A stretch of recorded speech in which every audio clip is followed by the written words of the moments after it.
हम लोग simplification chapter को थोड़ा आगे बढ़ाते हैं। कल भी पढ़े थे, उसी का सवाल सब है। आगे थोड़ा देखिए, एक ये सवाल है। देखिए सवाल क्या है, पहले गौर कीजिए। 1 + 1/10 + 1/10 इंटू मतलब गुना 1 + 1/10 + 1/10 माइनस 1 - 1/10 + 1/10 इंटू 1 - 1/10 + 1/10। फिर यहाँ डिवाइड का सिंबल है, भाग का सिंबल है। 1 + 1/10 + 1/10 प्लस 1 - 1/10 + 1/10। इसका वैल्यू क्या होगा, सिंपल फॉर्म क्या होगा। तो देखिए सवाल तो बहुत ज़्यादा ज़बरदस्त लगता है, भयानक लगता है। नहीं, सवाल देखने के बाद ये लगता है अगर ये सवाल आपको दे दिया जाए एग्जाम में, तो एग्जाम में समझ में आप लेगा तो बहुत टाइम लगेगा, छोड़ दो इसको। लेकिन ऐसा बात नहीं है, मैथमेटिक्स है। अब इसमें देखिए इसको बनाएंगे कैसे, सिंपल में कैसे ले लेंगे, तुरंत कैसे बन जाएगा। अगर इस पूरा सवाल को आप गौर कीजिएगा, इसमें दो ही चीजें हैं। एक 1 + 1/10 + 1/10 या फिर 1 - 1/10 + 1/10। यही दो चीज है, चाहे वो जिस रूप में रहे, गुना के रूप में रहे कि भाग के रूप में रहे, लेकिन यही दो चीजें हैं कि 1 + 1/10 + 1/10 या फिर 1 - 1/10 + 1/10। इसको क्या करेंगे देखिए, ये जो प्लस वाला है मान लीजिए ए है, यह माइनस वाला मान लीजिए हमारा बी है। सपोज कि 1 + 1/10 + 1/10 यह ए है, एंड 1 - 1/10 + 1/10 यह मान लीजिए हमारा बी है। तो सवाल का कंस्ट्रक्शन देखिए कि सवाल किस ढंग का है। यह ए गुना ए स्क्वायर, फिर यह माइनस का सिंबल है। बी गुना बी, तो बी स्क्वायर, फिर भागा का मतलब बट्टे। यह प्लस वाला है तो ए है, अब प्लस माइनस वाला है तो बी है। ये होता है मैथमेटिक्स। इस पूरा सवाल को इतना छोटा हम समेट दिए। अब देखिए a² - b² का फॉर्मूला होता है आपका a + b × a - b। नीचे में भी आपका a + b, यह a + b तो कट जाएगा, a - b बचा। अब मान वापस कीजिए, a कौन है देखिए, यही ना a है। तो 1 + 1/10 + 1/10 इतना सवाल तो लिखा हुआ रहेगा, इसको थोड़ा सॉल्व कीजिए। 10 + 1/10 तो 101/10 पलटी मारेगा 10/101, यानी कि क्या होगा वो 1 + 10/101। यह a का मान हुआ, a का मान हुआ ये। अब देखिए माइनस b का भी मान यही है, केवल बीच में माइनस रहेगा, तो 1 - 10/1 0 1। अब इसको सॉल्व कीजिएगा, 1 1 गया, ये तो प्लस हो जाएगा, तो क्या हो जाएगा 20/101। यह आपका जवाब हो गया। देखिए कहाँ पे टफ है, गौर कीजिए, बिल्कुल ही आसान है, कोई दिक्कत नहीं है।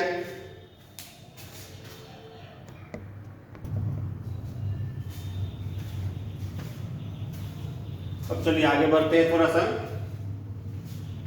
इसको गौर कीजिए।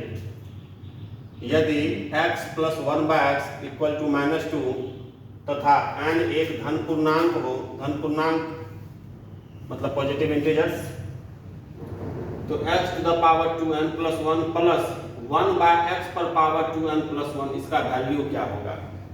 नहीं, अब देखिए इसको सॉल्व करने का तो हम लोग कर सकते हैं, तो चलो थोड़ा सा लिख लेते हैं। ये चीज तो गिवन है ना, x + 1/x = -2, x + 1/x = -2। इसको सॉल्व कीजिएगा तो ये क्या होगा, x² + 1 अब बटा x होगा, ऊपर जाएगा तो -2x।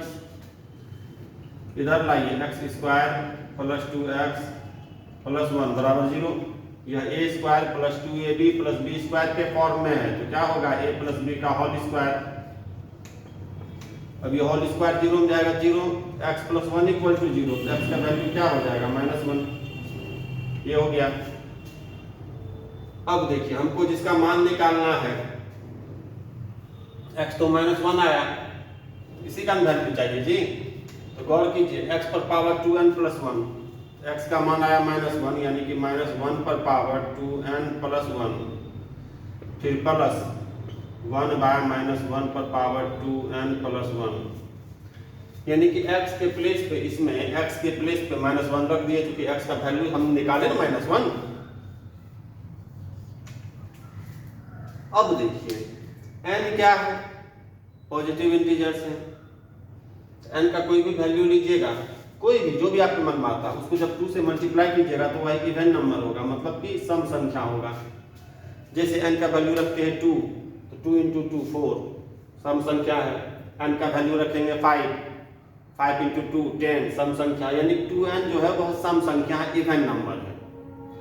और कोई भी इवन नंबर में जब हम 1 प्लस कर देते तो वो ओड में ट्रांसफर हो जाता है, नहीं? जैसे 4 + 1 5 या 6 + 1 7, कोई भी।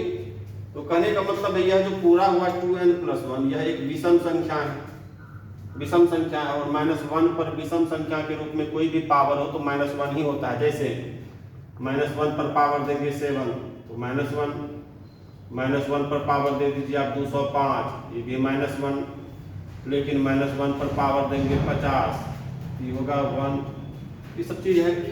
ये क्या होगा -1 और ये भी -1, तो फाइनली क्या कहेंगे -2। इस क्वेश्चन के लिए हमारा आंसर होगा -2। तो ऐसे हम बना सकते हैं, लेकिन देखिए हम लोग का भी स्टार्टिंग है इसलिए हम इतना लिखे नहीं, हम लोग को इतना लिखना नहीं चाहिए। अब कहेगा क्यों नहीं लिखना चाहिए, क्योंकि हम बार बार वही कहते हैं, बोर्ड एग्जाम, बोर्ड तक, मैट्रिक तक जो पढ़े हैं उसको थोड़ा गौर कीजिए। अब देखिए 10th क्लास में एक सवाल था, एक्स वाई के रूप में समीकरण वगैरह सब रहता था, इक्वेशन वगैरह, तो हम लोग सॉल्व करते थे। तो सॉल्व करने के बाद एक्स वाई का जो भी मान निकालते थे उस मान को गिवन इक्वेशन में यदि हम रखते थे LHS और RHS बराबर होता था।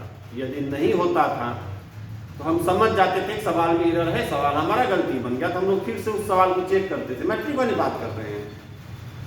तो वही चीज यहाँ भी है, यह गिवन इक्वेशन है, तो x का कोई भी वैल्यू अगर इसको सेटिस्फाइड करेगा तो वह सही माना जाएगा ना।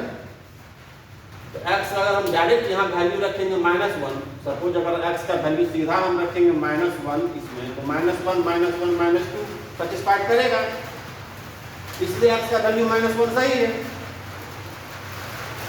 तो फिर अक्सर आपको पढ़ा रहे, आपके दिमाग में मार दिया, ऐसा बात नहीं है, पढ़ा रहे हैं तो दिमाग मार दिया, आपके भी दिमाग मार सकता, प्रैक्टिस करके जाए।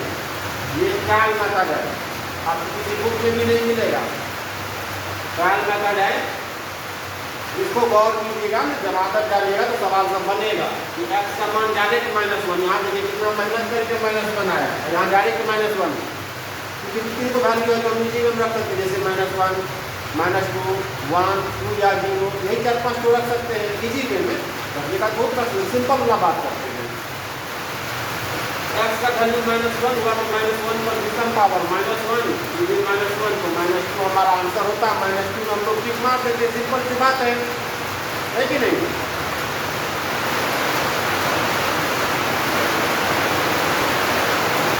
समझिए थोड़ा यहाँ अगला देखते हैं इसको,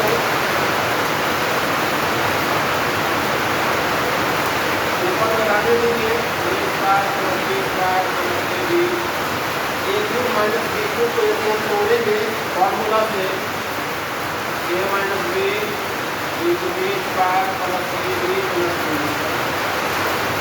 अब तो दिया तो एक ही चीज है, ऊपर क्या आया, ऊपर क्या आया 1, यहाँ A होने को 11 माइनस B होने को 9, क्या करेगा 1/2, ये भी सिंपल है।